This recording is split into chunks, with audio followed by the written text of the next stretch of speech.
Hi, I'm Allie Hamilton, and I'm so happy to welcome you to the Come As You Are podcast. Every week, we'll be talking about some aspect of healing, usually around childhood wounds and complicated familial relationships. The topics will always coincide with my personal essay of the week, and this will be a place where we can take a deep dive together. I'm so thrilled you've joined me and delighted for you to always come as you are. Hi there. Hi there. So this week, our topic is Don't Stand So Close to Me. And the subtitle is When the Script is Totally Flipped. And that's really what we're going to talk about today, although that might seem cryptic if you're only hearing the title. I was writing this week about growing up in an environment where there were predatory men and kind of no one there advocating for me or, looking out for me really in any way.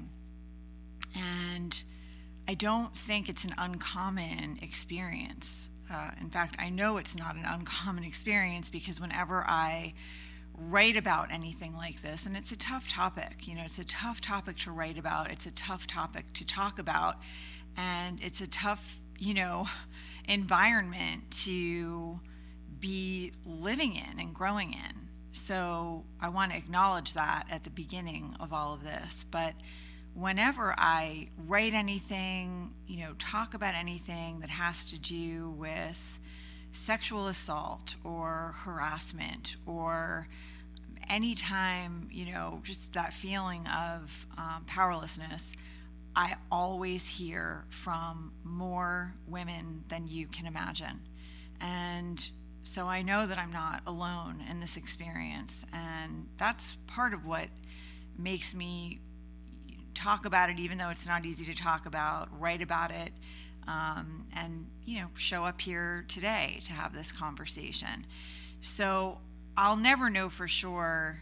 I think if you, as a woman in this culture and a girl in this culture, I think if you manage to grow up and have a girlhood that is not affected by this, it's luck. I really do. I think given what I now know about how many people have had similar experiences, I think it's luck if you manage to grow up in this culture unscathed. And so that's like that's a pretty powerful statement, right? That more women than not, if you start talking to the women in your life, have had some kind of experience where they felt either they couldn't speak up for one reason or another, or someone overpowered them, or someone overpowered them in like a colleague in that kind of context, in a professional context. And what happens to you when you are this is not even normalized, it's part of the water that you are swimming in. And for me, what I was writing about this week is an experience that happened when I was 14. And, in case, I sometimes wonder if people remember being 14 or know any 14-year-olds. 14 is a child. 14 is like, unicorns aren't real, but you still wish that they were. You've like hormones probably flooding through your body. Depending on like the environment where your school, your friends, there may be boy bands you're obsessed over, whatever. It's that time. It's 8th grade. You're not fully a child like a 10-year-old, but you're also not even like you're not an older teenager. You've just crossed that line where you're entering that world. So I was 14 and I started working in the restaurant that my mother was managing during the day. It was a neighborhood restaurant, and I would go in just a couple times a week. It was really to earn like spending money. I went to a private school in New York City, and I had like a half scholarship to the school. A lot of my friends like had their own credit cards. I certainly did not have that. So I was trying to make enough spending money to be able to do all the things that were happening. And I would go sometimes for these, like, from the rush, the dinner time rush at this restaurant. So it would be like 6 to 9, or, it fluctuated, but it was a little extra cash. And sometimes I would overlap with my mom. So she would be there until 6, and then I'd get there at 4. So we'd have like this 2-hour window, and the nighttime manager would come in at 6 o'clock.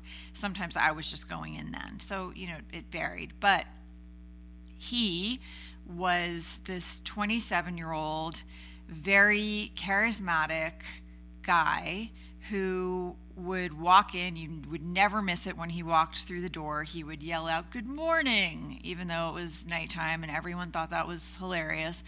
And he lived on Long Island. He would drive in his red Camaro and, park it outside. And he was just a very effusive kind of guy. He was a perfect sort of like nighttime manager, the guy that's gonna run around from table to table if there's a problem, buy a table drinks if something has gone wrong, or keep people entertained at the bar if they have to wait for a few minutes to be seated. So he was that kind of guy, very social, very charming, and good looking, and all the women in the restaurant who worked there thought he was a catch. And, there I am, I'm 14 in my braces, and I'm checking coats, and, I didn't really think much of anything, but he started paying attention to me.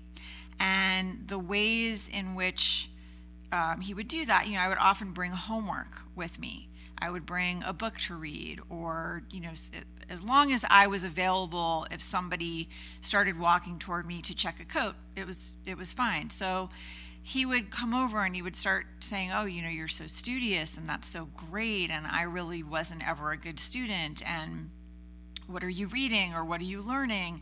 And really took an interest, I thought, in me, and I was extremely flattered by that, and giddy, like, oh wow, this like grown-up man is taking an interest in me.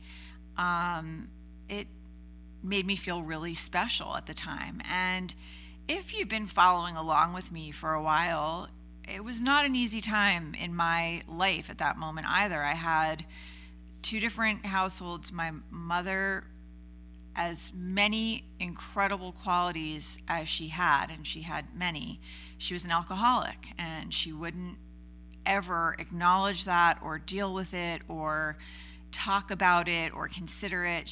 It was a topic that was not to be spoken about. And unfortunately, what would happen when she drank is she would become really enraged, and she would unleash that rage on me. It didn't happen every time she drank, but it happened much of the time. And so that was the environment that I had been, marinating in from the time this started when I was about 8, and it didn't stop ever. So that's what was happening at my mother's house, and it was really confusing for me and painful. And I was sort of like the lone person saying, "I think something is wrong, like this can't be right." And I didn't really know until I was like 13 that it was even related to alcohol. I thought she was just furious with me on a regular basis that I was somehow not being good enough. I wasn't doing what I needed to do to please her. And the bar was high. I was like a straight A student. I was dancing on point for hours after school. I was babysitting for my brother. I call it babysitting. I wasn't paid. He was my brother, but I was, there taking care of him. I mean, any and every time they wanted to go out, which after she wasn't, eventually my mom became a very successful real estate broker. And so she wasn't at the restaurant at night, and they would go out almost every night. So I was doing all the things I could think of to make her happy. and feeling like I was never really measuring up. She was not one to give a lot of verbal praise. She wasn't affectionate with me, so it was rough. I couldn't, and I didn't have her time. She was always, my parents split when I was 4, and then she was dating. And so I want to highlight this because I was a kid who was longing for someone to, take an interest in me. And I think predatory men can feel that. And I'm sure it did not go unnoticed.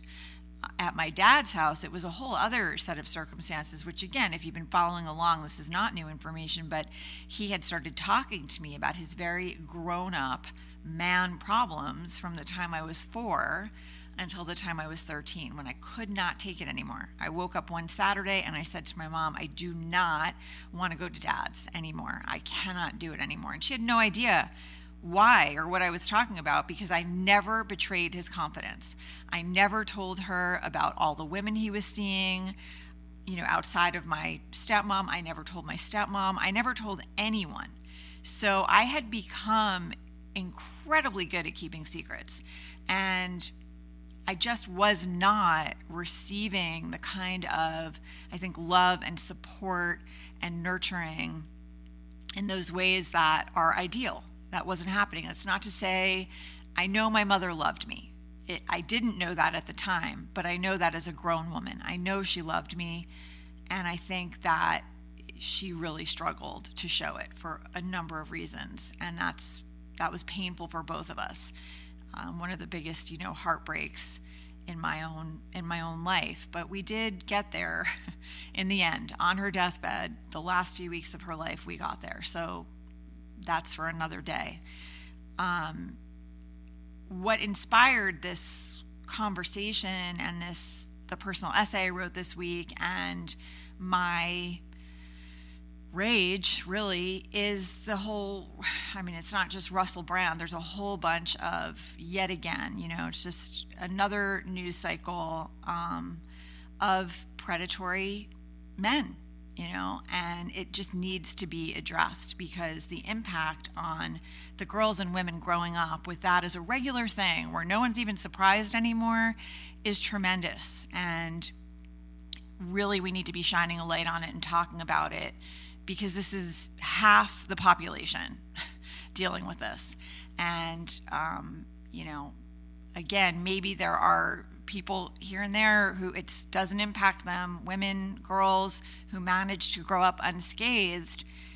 And in that case, I do think a lot of it was luck or the environment or, very engaged parents who were there all the time. The way that I grew up, I was in New York City, and it was not uncommon. This is not like there wasn't neglect. It was just latchkey kid. It's just after school, after a certain age, where there weren't after school programs or, whatever, I was responsible for myself. I would take public transportation. I would get myself to ballet class. I knew what time I needed to be there. I would get my stuff together. I would drop my knapsack and pack there was just a different level of expectation, I think, on younger children than we tend to place on them today, for better or worse. I think there's a spectrum there, and it's worth thinking about all of that. I think in some ways all of that responsibility was really good. But I think a lot of the time on my own maybe wasn't so good. Time without somebody there to make sure nothing horrific was going to happen, maybe that wasn't so great. So upsides and downsides, and maybe there should have been more concern about getting from one place to another on the streets of New York City. So perhaps I was unlucky because of a lot of different factors. But I think, as I said, every time I talk about this, I hear from a massive number of women. So I know that it's not just me. And so I'm working at this restaurant, and I'm 14, and this man is paying attention to me and telling me things like, you're so beautiful, you're going to break hearts left and right one day. And I am not feeling beautiful. I'm like insecure. I'm restricting calories. I have braces. I feel like I'm never enough. I'm never anything enough, thin enough, pretty enough, smart enough. Like, I'm just not enough and this is a very typical, again, I don't know if you remember being like 12, 13, 14. It is the most awkward, painful, you're just filled with hormones and insecurity is essentially what it is. And then you're going into a school environment every day where kids can be so cruel. So even if you're lucky enough to be popular and to, be you're still always on the alert for, it's like the jungle. You're walking into the jungle every day and you don't, at any time, the shift in power can change. And so here he is, and he's kind of showering me with attention and praise and interest. And so I develop a huge crush on him. Perfectly normal, perfectly natural, not a problem. And I start writing his name like on all my journals, and I'm writing my name with his last name at the end of it, and I'm fantasizing about growing up and marrying him one day when I'm a grown-up. I'm not thinking about anything happening now. Any fantasy I have is always occurring in the future when I'm a grown woman, and I'm not even really like doing the math. It's not real, right? It's a crush. It's a nothing. It shouldn't be more than that ever at any time.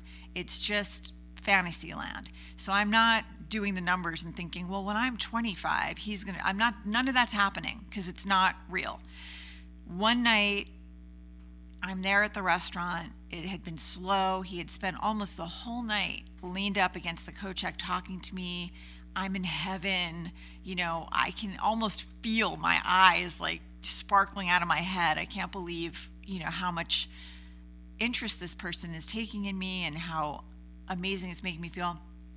And my mother called the restaurant because she had left some paperwork that she needed on the desk down in the office. And it was a desk they shared. She used it. She was the daytime manager. He used it at night. So she asked me to bring this home at the end of my shift. So I went downstairs and he came with me. And I don't think I thought anything of it. It's his office. So in we go. I'm like, leaning over the desk to get this paperwork that she had left. She told me where it was in one of the drawers. And when I stood up, he's there. He wraps his arms around me, tells me he's been fantasizing about kissing me for weeks and he just can't wait anymore, and then he's kissing me. And I am, completely shocked. Was certainly not anything that I expected or thought might happen, but I kiss him back. This is a guy that I'm like, I have this massive crush on, and I'm kind of like in this moment of not really knowing, just being shocked and stunned. And the only other experience I'd had at this point was with this boy in my grade. This is appropriate. Boy in my grade, we had a mutual crush.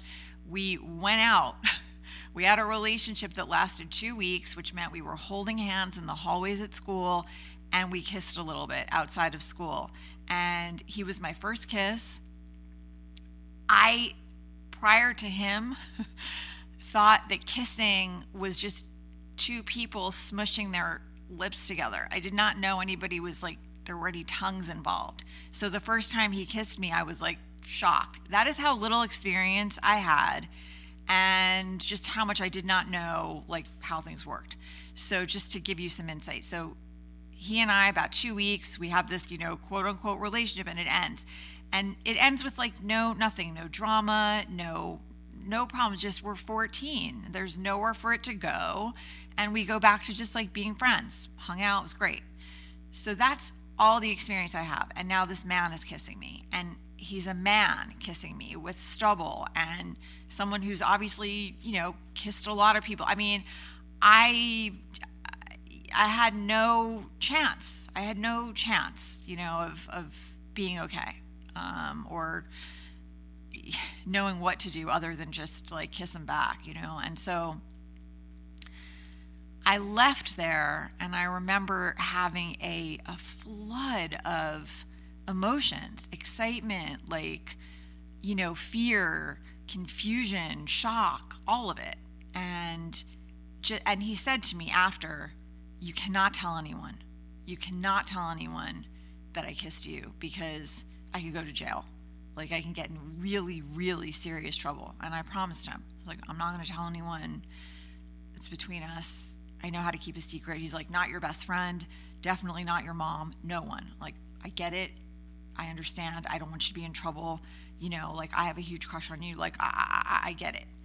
And I went home and I had this giant secret, this huge thing that had happened that I felt some fear, definitely, and shock and confusion and excitement, because he thought I was special enough to take this major risk and kiss me. There's all that stuff going on. And so this situation went on for 6 months. It's about 6 months that I was going into the restaurant twice a week, not knowing, like, I didn't know that first night, is that ever going to happen again? Was that like a one-time thing? What was that? But the next time I went in, he started finding excuses to be in the office, to call me down to the office, and he would just like grab me and kiss me and then, send me out because he didn't want anybody to be suspicious. So I was primed for this kind of thing. I'd been keeping secrets for all the adults in my life my entire life. And so I kept this one too. And what happens when you're keeping a secret like this is, as a 14-year-old girl, like, this is the biggest thing going on in my life, right? This man is like, I'm having, I don't know, like this massive crush that I have, and it's being reciprocated and acted on. And I can't tell anyone. I can't tell my best friend. I can't tell anyone, because if I tell anyone, he can go to jail. So I'm like worrying about him and his safety and his okayness, and not thinking about my own. I have no context for that. I'm not thinking about the repercussions or how outrageously not okay it is, or that I'm being assaulted. I don't know yet. I'm 14, so I don't have the life experience to understand.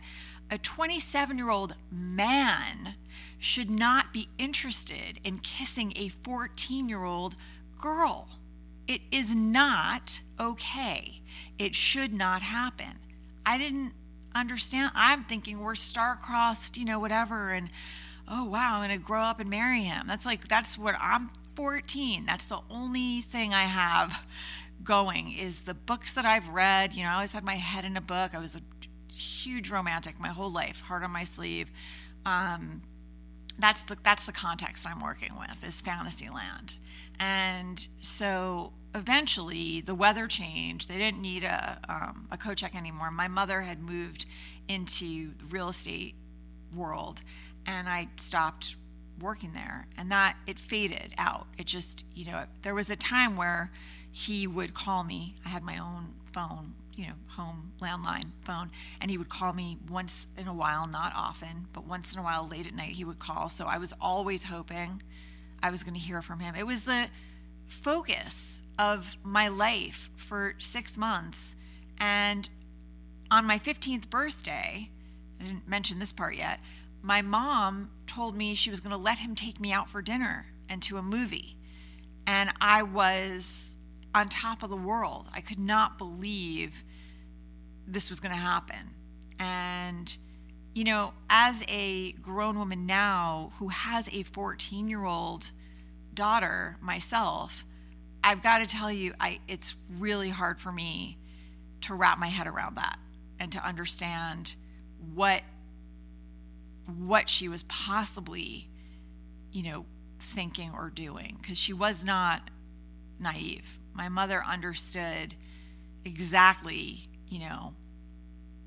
what's out there in the world. She'd had her own experiences with this stuff. I think she trusted him. I think she thought he was a friend. They worked together.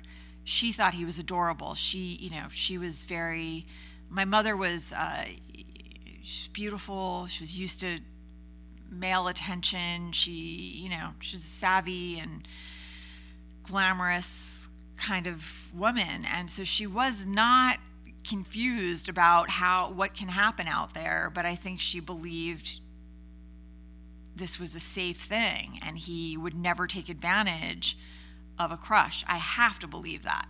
So he picked me up in his red Camaro and took me down to Little Italy to a restaurant he knew, candles on the table. I thought I was like, in a dream. And then we went to a movie. We went to FX. I remember all of it, but I barely took in the movie because the whole time my nervous system was just like, I'm in a movie theater with Tom. I'm in a movie theater. That was his name. And,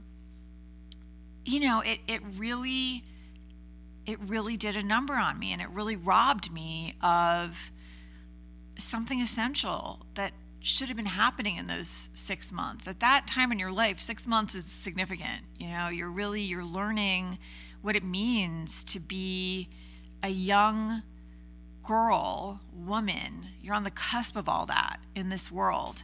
And I do think there are people possibly out there who would say, well, at least he kept it to just kissing. He only kept it to just kissing because he had a rule that he never wanted to be anyone's first. Didn't matter how old the woman, did not want to be the first experience for any woman, didn't want that kind of responsibility. And so he actually said to me, if you want to go and have your first experience with someone else and come back, then we can, but otherwise I'm not going to go there. I remember as a 14-year-old thinking, what? Like, I'm not doing that. How would that? I'm not doing that. That's not happening.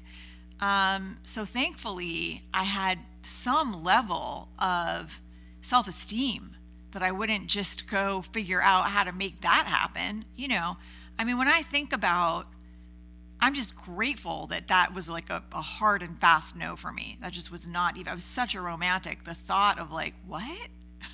I'm not doing that. So that's who we're talking about. This was no prince. I think that's probably pretty clear. And unfortunately, this was not an isolated incident.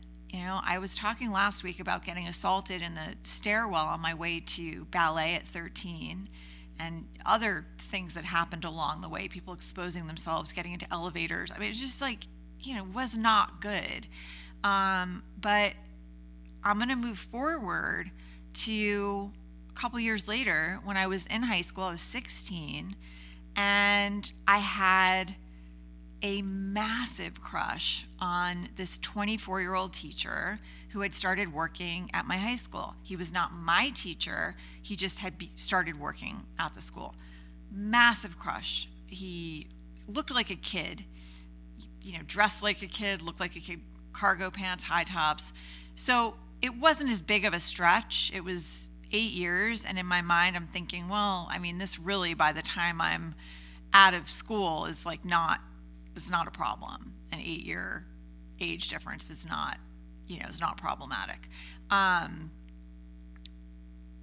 Where things got pretty funky is he reciprocated my feelings. He did not act on them physically, but we were in a very intense emotional relationship. So after school, I was with him. We would talk for hours. Like, it was, we had conversations about the future, and it was not in my mind. I was not imagining this. He was very much, it was all over his face. Every time he saw me in the hallway, his whole face would light up. Like, it was pretty obvious. And also something that I was aware of, and he told me, I have to be really careful here. Like, I can get fired over this. So yet again, I'm like taking on this grown man, no matter how young he was, grown man's responsibilities as my own. Like, okay, I'm gonna be really careful about this.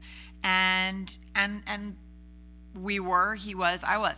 I decided I'm gonna skip my senior year of high school so that we can be together sooner. And it was not the only reason that I decided to do that. I really was struggling at both households. I was struggling with by the time I was 16, at 13, I told my dad, I don't want to come over anymore. I'm done with this. I'm done being your therapist. I'm done hearing about all these women. I'm done lying to my stepmom. I'm done. Like, I'm 100% done being your wing child, you know? And when that happened, he no longer knew how to talk to me at all. So we went from this, thing where he was constantly talking to me about all his problems. He did set up an appointment with this therapist at the time when I was 13, and she told him, instantly stop talking to your daughter like that. That is not okay. It's not appropriate. It's way too much for a child to try to, manage these giant adult problems that you're putting at her feet. Like, she can't do it. And she never should have been doing it. She stood up for me. She was like one person who told him absolutely not. But it had already been happening, for 9 years. So, it was good that it stopped, but it didn't stop until I was 13. And I had the words to say, I can't handle this anymore. And you're not the victim, you're the creator of all of this pain. And I didn't realize you don't have a context again until you start getting older and you're out in the world yourself and you're understanding things in a different way. So by the time I was 16, I would go over to my dad's. There was barely any conversation. He didn't want to hear about my brother. He was very threatened and jealous of my little brother. And that started right when he was born. I was so excited to have a sibling and a baby. And, I couldn't believe, I was so excited about it. But he didn't want to hear about that because he couldn't do that. He had a vasectomy. I'm sure he did. And so there weren't going to be any babies at my dad's house. And the fact that I was so enamored and excited to have a baby in the house at my mom's and to have a sibling made him jealous, frankly. He didn't want to hear about how cute my brother was, or he didn't want to hear it. And so I couldn't talk about that. He wasn't talking, there just wasn't a lot of conversation going on at all. And at my mom's, and my stepmom, by the way, was extremely hurt by me because when I said at 13, I don't want to go over there anymore, I couldn't say why. I couldn't say my dad is unloading on me about all these other women that he's sleeping with and I can't handle it anymore. I'm not going to say that to my stepmom because I didn't want her to know. I'm still trying to protect her. So her experience was I'm rejecting them and all she's done is try to be loving and be there and, So she was very hurt. So I would go over and there was just very little. It was really uncomfortable and painful and sad. And yeah, it was tough. And at my mom's, I had all of the repercussions of my mother's drinking going on. And I had started to feel really angry with her because I felt at 16, I felt positive she doesn't love me. And she shows me, when I put it in that context at 16, I'm all her behavior makes sense toward me then, and that is that again, I don't know if you remember being 16 or any 16-year-olds, but one of the hallmark things of that age is thinking you've got everything figured out. And life is what teaches you, oh no, you actually didn't have everything figured out. So at 16, if you had met me, I would have said to you, my mother doesn't love me. She's an alcoholic. I don't know why she doesn't love me, but she doesn't. And it's really painful. And I've been trying for years to get her to love me and I'm done. I'd had it at that age. So I just wanted to get out. I wanted to get out of both households and I wanted to be with this man. I thought he was my soulmate. And, we were going to start a life together. And all that needed to happen was for me to get out of high school. And that we'd probably have to be careful till I actually turned 18. But once I was out of high school, it wouldn't be this massive problem. And it is one of the reasons I chose Columbia as the school that I wanted to go to because I didn't want to leave the city. Now, I didn't want to leave the city because of my brother either. So it wasn't all him, but it was certainly a large motivating factor, and he knew it, and he said to me, don't do it just for me. And I'm not doing it just for you. I'm doing it for all of these reasons and you. So he very much understood what I was doing, and that the expectation and understanding was we were going to be together. So I'm getting everything done, and some of you have been through the college prep experience. You have to have certain credits and certain things, and I knew, like, I got to take the SATs a year early. I had to take my achievement tests a year early. I wanted to take the history achievement as one of them because I felt like I could excel at that. But that meant I had to teach myself the second year of American history. So it was a huge undertaking. I did not tell my parents. I just went ahead and did it. I was like, you know what? I'm going to take hold of my life and start to take action to set myself up to be happy. You know, like, I can't blame anyone else. I can't count on anyone else. I've got to, like, if I want to be happy, I've got to take this bull by the horns and make it happen. That's what I thought. So I got to work. And I was trying to, get all the ducks in a line and fill out college applications. And by the way, this is before people were paying $5,000, $10,000, $30,000 for college, advisors or whatever. It was just me on my own in my bedroom, like, trying to figure it out. And I did. And, I one of the things that happened along the way is that my history teacher, who I don't know exactly how old he was, but I mean, he had to be 35, 40, he had to be at least 35. I told him what I was doing, and he was like, oh, I'll help you. I'll help you. I'll assign some things. I'll give you some readings that we would have been covering next year to help you get ready for the test. I was like, so grateful, so thankful. And so a few times a week, I would meet with him after school to go over things. And a couple of times he had me meet him at a library outside of school, which was fine. I was just so thankful that he was willing to spend this extra time helping me. I was also in the Model UN, and what we would do is travel around to different schools and debate. So our school, we'd get on a bus and we'd go somewhere for the weekend, and usually there'd be like host families, so you would stay at the other kids' houses, and it was great. It was like a way to see some, like, the suburbs, somebody else's life. It was great. And then you would go, and there'd be like a big, usually they would rent out like a conference room in a hotel. I mean, they really did it right. And then you would debate. You'd be assigned like a topic and a country, and you would go in there, and I loved it. I loved it. I really enjoyed getting clear on how I would feel about a particular topic. And I had a huge fear of speaking in public, but I was so impassioned by this whole experience, like I could get through that. Well, one day, it's just started to get weird with this man. Like, he started to say things to me that were like really not appropriate.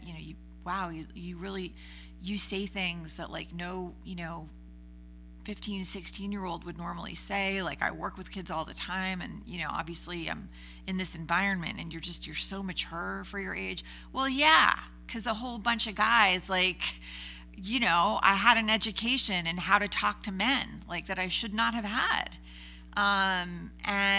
So he was saying things like that to me. And then one day when we were at one of these libraries outside of school, he said to me, in the context of a conversation, he said, I know that if we had met, like, when we were both in college or something, I'm sure we would have dated.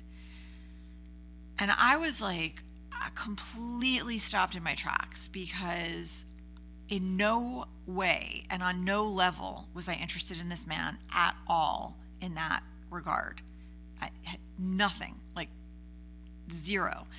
And he was married, and I just couldn't believe it. I couldn't believe it. And I don't think I'd be shocked today, but at the time I was really stunned and disappointed. And I said to him,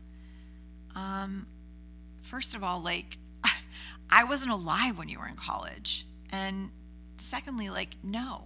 And I left. I got my stuff. I was really upset. I packed up all my things. He was trying to stop me. I'm sorry. And I'm like, yeah, no. And I left. So at least at 16, I had some what am I looking for? Some heat. I knew how to take care of myself. So I got my stuff and I got out of there. And he then called my house after school, a couple afternoons later, and I just luckily answered the phone, or maybe it wasn't luck. I don't know. He probably would have hung up if anyone else had answered, but I answered the phone. And he started telling me, like, he's in love with me and, he's so sorry. Like, he didn't mean to upset me, but, he's never felt this way. And I'm like, okay, you need to get it together because you are married. You are a teacher at my school. I have less than zero interest. This is not a thing. I'm not interested. It is not happening. And you should not be calling me at home. Like, you need to get it together or you're going to get fired. Your wife is like, just stop. Like, just stop. Well, he did not stop. He sent a love letter to my mother's house addressed to me on yellow legal pad, and it was insane. And I was enraged. I felt so betrayed by this person that I had come to for help, who was a teacher, who was supposed to be, like looking out for me, that I ripped that letter into like a million pieces because I thought if my mother finds this letter, his life is over. His life is over. He will get fired. He'll end up getting divorced. Like, I don't know what he'll do. Like, and this is what as angry as I was still taking care of him, right? I ripped up the evidence and I quit Model UN. I was like, I'm not putting myself in this situation because he's chaperoned. So he'd be like on the bus or he'd be there, like wherever we were staying. He was the guy coordinating all the rides and all I'm like, I don't want to be around this person. So cut to, and I don't know what he did with all of his feelings. Where I would go to his class, I would take the class and leave. I would do the homework, I would do the test, but I did not speak to him. I didn't look at him. I was just so angry. I don't know what, if anything, he was doing with his issues, but he tried to talk to me a couple of times. I wouldn't have any kind of conversation. And then one day I got called in to the office of the head of the history department. And I didn't have him for any classes. Some people did, but I didn't. I never had. He was a very well-liked, kind of beloved guy in the school. He smoked a pipe. My dad used to smoke a pipe. So there's always like that kind of sweet pipe tobacco smell coming out, wafting out into the hallway from his office. People like idolized him, the people that had taken his classes, but I didn't have any real interactions with him prior to this. So he calls me into his office, and his office is essentially like it must have been a closet at some point that they had converted into an office. It was very narrow and small, and he had a desk along, one wall and like a stool. It was just very claustrophobic. And when I went in, it was just like a wall of pipe smoke. So it was like walking into like a wall of that tobacco, stank.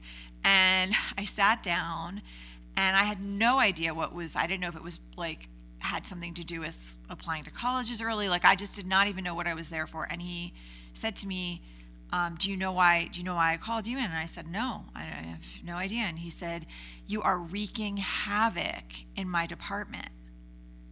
And I looked at him. He's like, I've got problems with 2 of the teachers in my department because of you. And I'm like, mortified, devastated. Like I had no idea what knowledge he had about the 24-year-old who I really thought, I'm going to marry this man when I'm like out of here and old enough. I certainly didn't want him to be in trouble. I didn't know if he knew anything or if he had like heard something. I didn't know what the context was for that. And the other dude, I'm like, are you kidding? Like, that's not on me. I have nothing to do with that.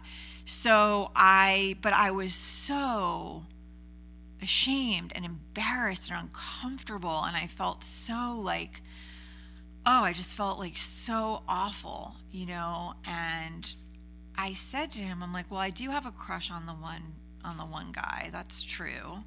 But it's just a crush. Like, it's, there's nothing going on. There's no physical anything going on. It's just a crush. I did not say it was, reciprocal. I did not out him. I protected him.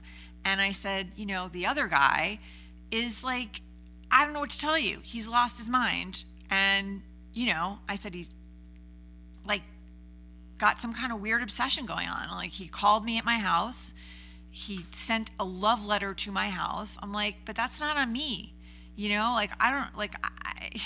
That's him. I'm like, and I don't know what to, like, I don't know. I was so mortified. And even what I'm describing right now, I didn't stand up for myself this much. I just was like, my brain was going a million miles a minute and mostly focused on protecting this man that I, thought was my soulmate. And the situation with the other guy basically was also just like, I don't even know what to say about this. Like, this is him. It's not me. So I left that office, but I was like sweating. You know what I mean? Just that like feeling of like, this man just grilled me and I didn't see it coming. No one warned me.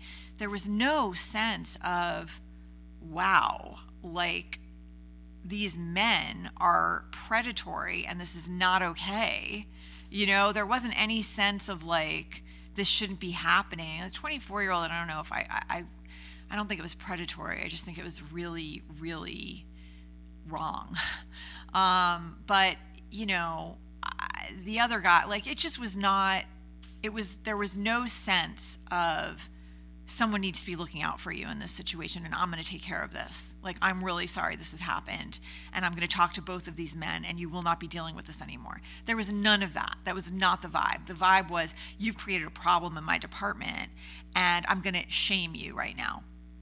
And I'm going to make it your fault and your problem. And I just remember being devastated and confused, and I walked out of there feeling so powerless and ashamed and and confused. And I did talk to the 24-year-old about it, and I'm still I'm gonna stick a pin on that for a minute. But I talked to him and he said I didn't say anything to him, so if he heard anything, he heard it from other people, not me, which means like, like it's like out there in the ethers. And of course it was.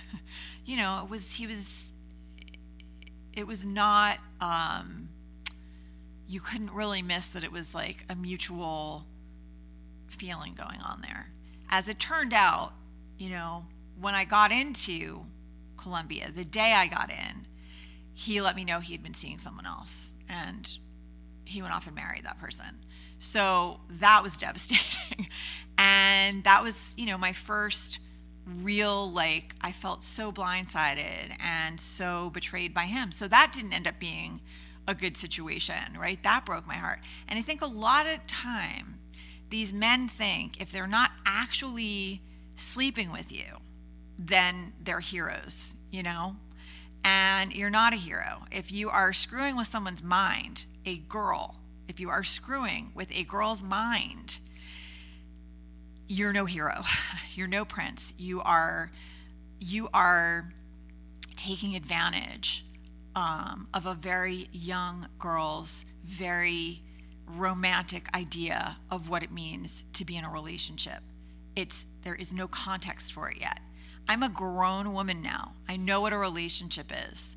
At 16, I had no idea what a healthy, loving, inspiring, thriving, growing relationship. I had no idea what that was. And I wouldn't have been able to, define that for you if you had put me in a room for a month with a pencil and a piece of paper and said my life depended on it. I just didn't.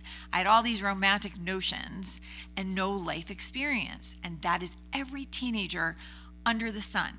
So a grown man going after a teenage child, it is unconscionable. It is not okay. It is predatory. You are taking something from this human being they're never going to get back again, which is time to develop, time to have fun, time to understand themselves. You are taking something away from them they're never going to get back again. They might still do all those things, but they're going to have to do them later on their own time and probably after a lot of suffering because of you. So that's the part of this that really needs to be understood. And part of the reason I got so fired up this week is with all the other allegations coming out, and I'm not one to really dwell on a particular sort of thing that's going on in the culture. That's not generally I don't usually write about that stuff or talk about it. But this Russell Brand thing really hit a nerve because aside from all the other allegations, right, which will need to be worked through, one of the things that is not contested, that is just a factual thing, is that he had a relationship, and I'm putting that in air quotes, with a 16-year-old for 3 months when he was 31. Okay? I'm like, it makes me so wildly upset that this isn't a bigger part of the conversation, that nobody's kind of like hitting a timeout and like, okay, wait, let's just back up for a minute. And what did you just say? He was one of the women coming forward was 16 at the time they were together. They were together for 3 months and he was a 31-year-old man. I don't care if the age of consent was 16. It's a 16-year-old who does not know herself yet, does not understand the repercussions and implications of being in an intimate relationship with a grown man, has no idea what's going to happen later to her. I know what I'm talking about because you all know, if you've been following along, when I was 17, a 37-year-old man just came after me like hard and strong and like, pursued. And I ended up in a relationship with this man for 3 years of my life. It was most of my college experience. And it ended so horribly that I almost didn't make it. That's the part of this that's getting missed in the conversation. I did not have the emotional resources and the life experience to tell myself, you're going to be okay. You're going to get through this. I had no context. I didn't have that. And that is what is so outrageous and wrong about grown men going after teenage girls, is that when they're done, this girl has no way to make sense of what has happened, and no resources, no sort of like, oh, well, I've been through heartbreak before, so I know that I'm going to be okay. I had none of that.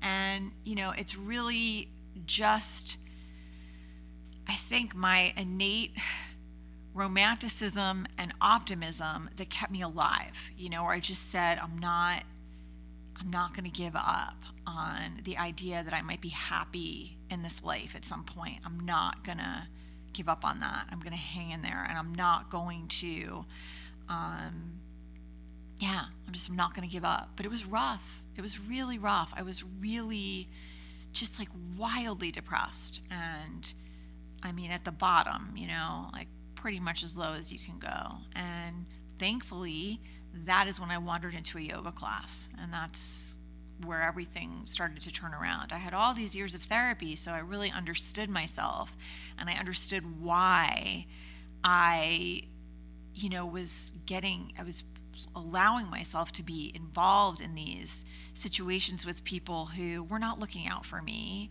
or thinking about me as a human being. They were like taking, oh, great, you want to help me feel good about myself and heal my stuff? Great. Like, I want it to be all about me, and you're ready for it to be all about me. Yes. older men like teenage girls because they're easy. They're easier. They don't put the same demands on a grown man that a grown woman is going to. A grown woman is going to say, I'm not going to tolerate that. That's ridiculous behavior, and that's a big fat no. That's what's going to happen. But a teenage girl, 17, 18, is going to tolerate things because she either has like low self-esteem or no frame of reference for what a relationship should be, or, not enough support. That's what's going to happen. And it is predatory, and it does need to be talked about, because what ends up happening, obviously I'm sitting here and I am married to like the best of the best, like those men that are like, oh, thank God there are men like this out there in the world who get it and who, know how to show up and know how to be loving and thoughtful and sensitive and understand all the stuff I've been talking about today. Like, they don't understand it from the sense of going through it, but they see it and they know it's a real thing and they realize it has implications. There are those men out there, thankfully, and hopefully some of them too. I'm lucky. I have really good, my husband, and I have good male friends. Like, there are wonderful men in this world. There are too many men behaving badly who really need to do better. The end. It's a fact of life that there's that, is it Margaret Atwood who said, men are afraid, men's biggest fear is that a woman's going to laugh at him, and a woman's biggest fear is that a man's going to kill her. I'm paraphrasing, but that's the stuff right there. It's a reality that in most cases, men can overpower, and our culture is set up to listen to men.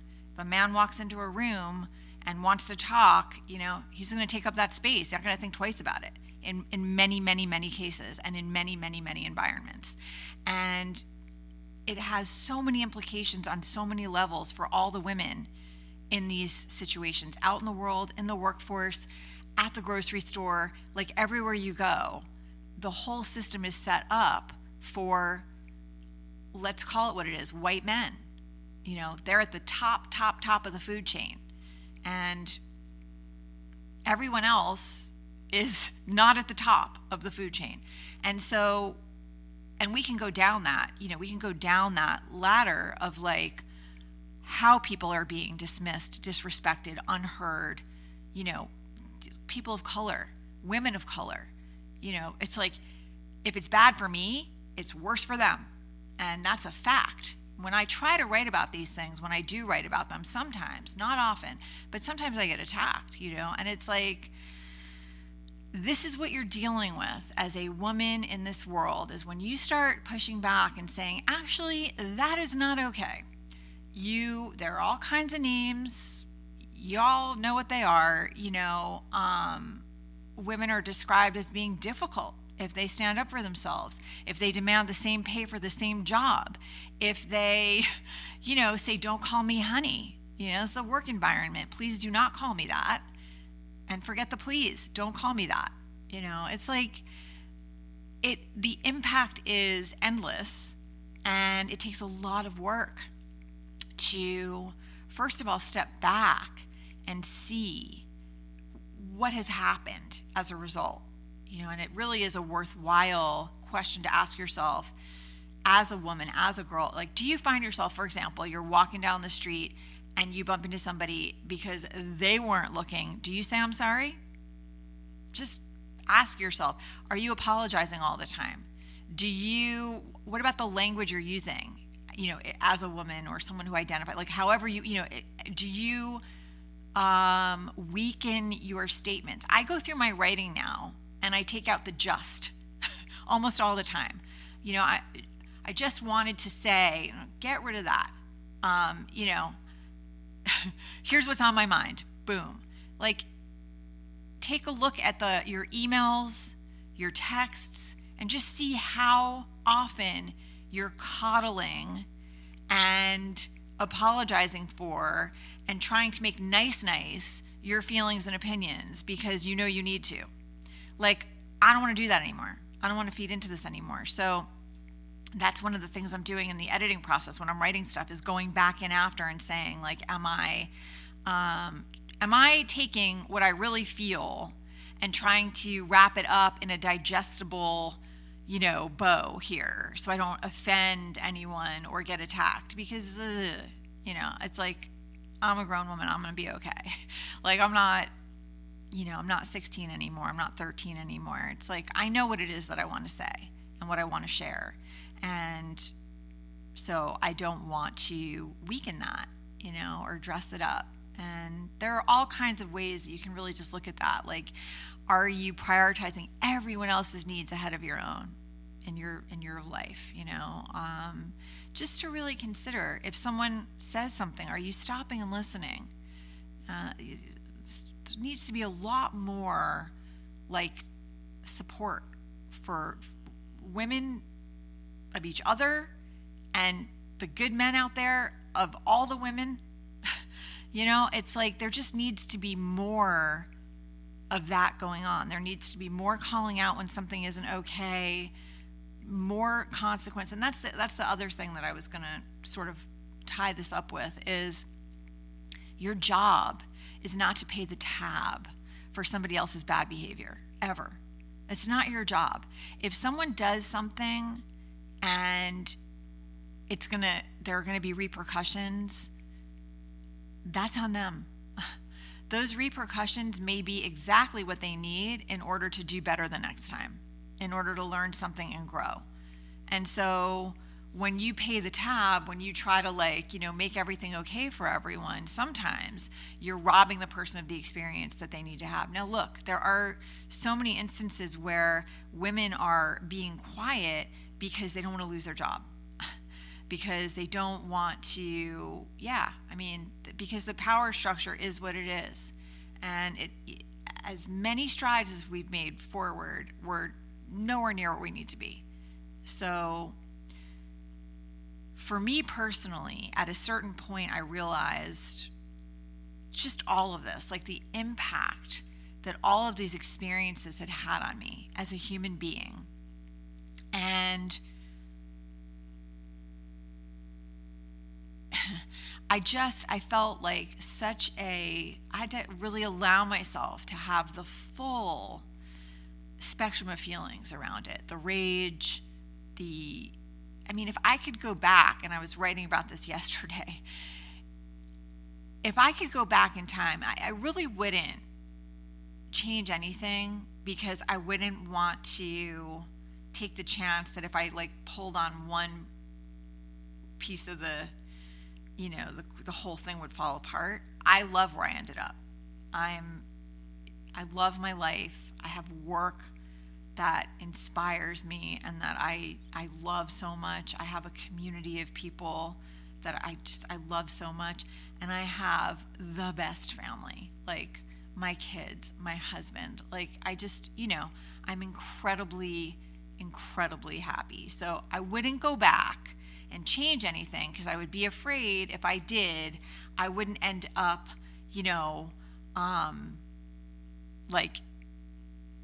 at that restaurant where I met my husband. I wouldn't want to do anything that would shift the timeline so that I didn't end up there. However, if there were some magic that would allow me, as I am right now, sitting here talking to you, to go back in time and be there in the room with my 16-year-old self and that head of the history department, I would love that. That would be so satisfying for me to get to go back as a grown woman and really let him have it, because he deserved it. He deserved to fully have a grown woman, a contemporary of his, look him in the eye and say, "Are you kidding me right now? You're going to talk to a 16-year-old this way? Like it's her fault? Like, we're going to have a conversation right now, you and I, friend. I mean, I wish I could go back and do that, And there were so many like moments like that I wish I could go back in time and say, excuse me, time out. Like, let me just take my younger self and put her behind me for a minute, and you and I are going to have a conversation. But you don't get to do that. You don't get to go back and redo it, but you do get to heal this stuff, and you do get to feel like a powerful person in this world. Like, I don't feel any longer that I have to, when I walk into a room as my whole self, and, I'm going to say what I need to say. And if that means like I'm going to have to ask someone not to speak over me until I'm done, or whatever it is I need to do, I know how to do it. I know how to take care of myself. I know how to take care of myself because I've had decades of training. So it's not these things that happen and the way that society and the culture deals with this stuff. It does not, you're not fated to like not feel powerful. It's just, you got to really look at where you stand in relation to all these things that I'm talking about, what your childhood experiences were like, what your teenage experiences were like, what your experiences have been like, since then, and figure out if you feel, like there are all these places where you have questioned yourself, or you have paid the tab for somebody else's bad behavior, or you have been taken advantage of, you've been assaulted, you've been harassed, where have you put all that? Where do those feelings live in your body? Like, have you given yourself a channel to release that stuff? And sometimes the channel looks like journaling, just writing, just like getting it out of your body, out of your head, and onto like a piece of paper. You don't have to carry that stuff inside and allow it to make you sick. You can stand up for the girls and women coming up behind you. You can get really loud. I mean, like I said, I have a 14-year-old daughter, and God help anyone who tries to, it's like, yeah, So, you can really allow your rage and your heartbreak to fuel positive action. And that's the part that feels good, right? Is when you're able to kind of alchemize these like really crappy things that may have happened along the way that made you question your worth, or made you feel shame, or made you feel like I can't share this because I'm going to get blamed for it, or I won't be believed. Where have you put that, and how can you start getting it out of your body? It'll feel so much better. Are there places, or do you have young girls and women in your life that you can advocate for, that you can mentor, that you can be, that stuff will really feel good. But more than all those things almost is advocating for yourself. Just deciding, I'm not doing that anymore. Like, I'm a grown woman now, and if something feels not okay to me, I'm going to trust my perception. I'm going to speak out if I need to. I'm going to take care of myself. And that is a much freer, I'm going to say the things I want to say. I'm going to write the things I want to write. And I'm not going to let fear stop me. Doesn't mean I'm not going to feel it sometimes. When I hit publish, I still feel fear sometimes, not about repercussions so much, but just about being this vulnerable. It's not like I'm worried, if somebody like comes after me in comments or something. I don't care. I can handle myself. It's more just being this vulnerable, talking about things that are kind of dark. Like, it doesn't feel good to talk about this 27-year-old man who was kissing me when I was 14. It's dark. I don't really want to share it, but I feel like it needs to be shared. So I will happily go there if it opens up a conversation. So yeah, I'm really interested in your feelings around all of this. I have already gotten emails. I understand sometimes people are scared to comment publicly. It's completely fine. You can email me privately, but if there are any things that you do want to say publicly, say them. Say them, share them. It only helps. I always hear from all the people that have all these same feelings and all this same heartbreak and rage. We just need to get loud and stick together, and kind of like hug each other across the interwebs in solidarity, hold each other's hands, and not stop. Like, just stay loud and stay, impassioned about it, and don't let anyone make you feel like you can't speak, or it isn't safe to speak. There's a community. I can feel, it feels like the second wave to me of Me Too right now. And, it's not just Russell Brand. I've seen so many people just continuing in this last week to share things. And I think that the reason it feels different, at least to me, is it feels like I feel like there's just like this collective sadness and rage that there are so many of us. I think in the beginning of Me Too, it was like, who knew like how many people there were, how many things that happened. And I think now we're just like, oh, it's everyone.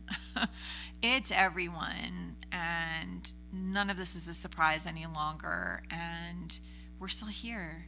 We're still here. And I'm going to tell you, we're still here, and we're very needed. The world needs us to speak up. It really does. So, I'm, like I said, really interested in your feelings and your thoughts and anything on your mind. And I hope that you'll reach out in any way, comments, emails, whatever's comfortable for you. And know that at least with me, you're 1,000% safe. You will be believed. And, I'm happy to engage in those conversations. I mean, I wish none of us had to, so happy is not the right word, but 100% ready. So I'm sending you so much love, and thank you for joining me for a talk that is not easy and not pretty, but I think really necessary. I appreciate you very much.